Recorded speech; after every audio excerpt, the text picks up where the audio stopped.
Himalaya orange festival 2025 city centre mall Patna থেকে। হিমালয় পাদদেশের অন্যতম সোনালী ফসল কমলা। এই কমলাকে ঘিরেই নানান স্বপ্ন, নানান ভাবনা।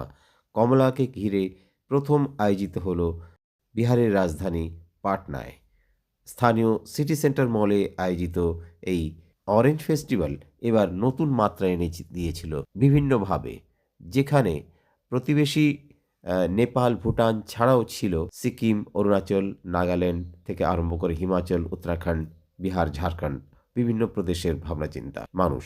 এই ফেস্টিভ্যালে ইন্টারন্যাশনাল ট্রাভেল আর্টিস্ট ফোরাম অর্থাৎ শিল্পীরা যারা আছেন, যারা পর্যটনকে ঘিরে ছবি আঁকেন, ছবি নিয়ে সৃজনশীল ভাবনা চিন্তা করেন, শিল্পীরা বসেছিলেন সেখানে তাদের শিল্প সম্ভার নিয়ে।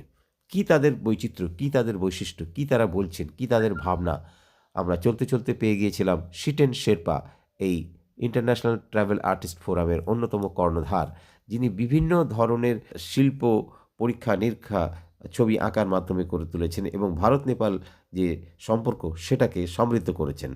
চলুন দেখা যাক, শোনা যাক।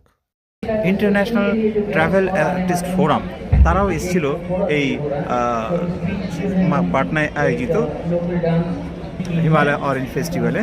তো আমরা পেয়ে গেছিলাম সেখানে তেহি আর্টের শিল্পী, তাকে আমরা সবাই জানি, শিটেন শেরপা। তো তার কাছ থেকে আমরা শুনবো কি তার অভিজ্ঞতা। তিনি অনেক জায়গায় গেছেন, এই ভারত নেপাল যে বন্ধুত্বপূর্ণ যে পরিবেশ সেটার ক্ষেত্রে ওনার অনেক অবদান রয়েছে, ভূমিকা রয়েছে। উনি নিজেও আর্টিস্ট এবং বড় মাপের আর্টিস্ট, অনেক ধরনের তিনি আর্ট করে থাকেন। তো কি তার ভাবনা, কি তার চিন্তা ভাবনা, ওনার পাটনায় এসে কেমন লাগলো, কি বলছেন ভারত নেপাল সম্পর্ক নিয়ে।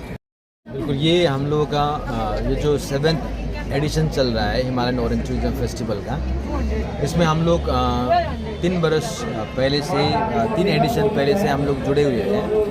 तो it feels really good and the thing is that one most of the time we bring whatever things which we get through the art in our place, Nepal, especially eastern part of the Nepal and northeast part of the India.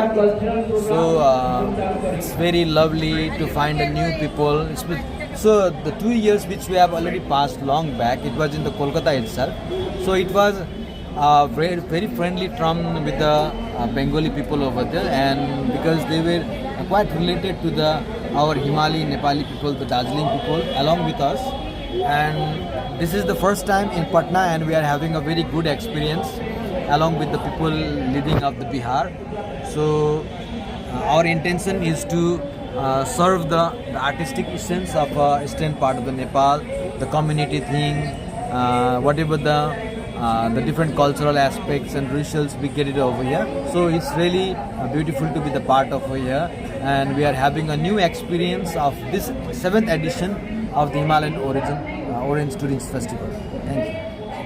তো আমরা শুনলাম তেহি art এবং international travel artist ফোরামের সঙ্গে যুক্ত এই আমাদের শিটেন শেরপা, যিনি শোনালেন এই বিহারের রাজধানী পাটনায় এসে এই সিটি সেন্টার প্রাঙ্গণে এসে তিনি তার সমস্ত শিল্পী ছাত্রছাত্রীদের নিয়ে এসেছেন এবং তারা এই স্টলে আসার পর অনেকেই খুশি হয়েছেন এই আর্ট দেখে। কারণ এখানকার একটা শিল্পমহল, মানে যারা কি চিত্রশিল্প ভালোবাসেন, পেন্টিং ভালোবাসেন, আর্টকে ভালোবাসেন, তারা বেশ ভিড় করেছেন তার স্টলে। তা দেখে শিটেন শেরপা খুব খুশি এবং শুভেচ্ছা জানিয়েছেন বিহারবাসীর নতুন প্রজন্মকে। সঙ্গে থাকুন, ফিরে আসছি একটু পরেই।